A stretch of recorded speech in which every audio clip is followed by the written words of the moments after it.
stop at the courthouse to get a license from Judge Fountain. They were married a short time later, on August 23rd, 1923. Arch was less than 2 weeks away from his 26th birthday. Lily May was 17. Her widowed mother had died 4 years before, leaving a comfortable estate for her 5 children, and since then all but one of them had been living with their Falk cousins, 3 old maids and a bachelor brother. It was in their home on Alabama Avenue that the wedding took place. Giant ferns lined the front hallway. Mrs. Lee from next door played the piano, and a Baptist minister read the vows.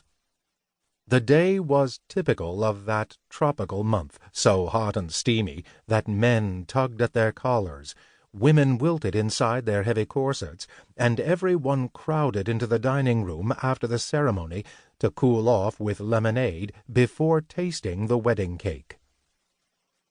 When the time came for the happy couple to leave, Mr. Wiggins, the local odd-job man, drove them 40 miles to Atmore, which was the nearest stop of the Louisville and Nashville Railroad. There, in high spirits and high hopes, they boarded a train for their honeymoon on the Gulf Coast. For Lily May, however, disappointment was as near as the end of the ride. Short of funds, as was usually the case, Arch passed up the grand white-shingled hotels that dotted the Gulf and took her instead to a rooming house near Gulfport, Mississippi, whose owner, an old business acquaintance, offered him a discount.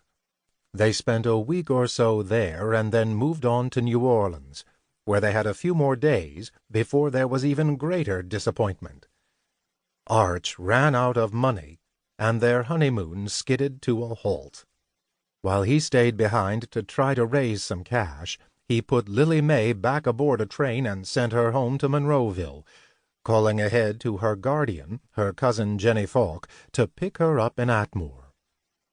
He did not let on to Jenny, who was famous for her fierce temper, that he was broke. His story was that he was working on a big deal that required him to travel, and he did not want to leave an unsophisticated girl like Lily May alone in a strange city.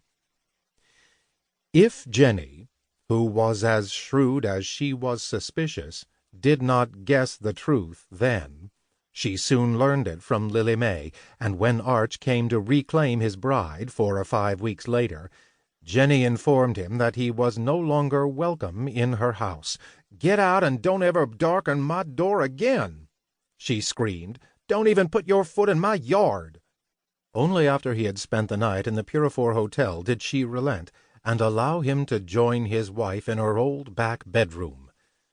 Mortified by the abrupt conclusion of her honeymoon, Lily May was even more chagrined when Arch eventually did show up. One of the reasons she had married him was to get away from her quarrelsome, meddlesome cousins. But here she was, married, yet still living with them, as if there had been no wedding at all. He seemed to assume that it was only right and natural that Jenny take care of him, too.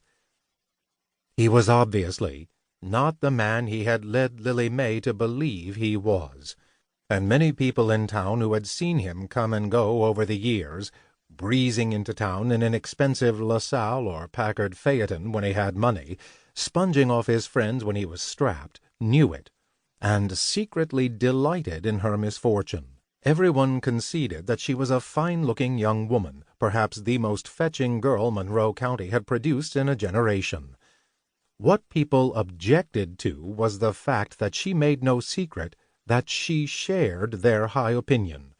She had thrown over one perfectly nice local boy to marry Arch, and she had made it abundantly clear that she did not plan to spend the rest of her days in Monroeville baking cakes for the Baptist Missionary Circle.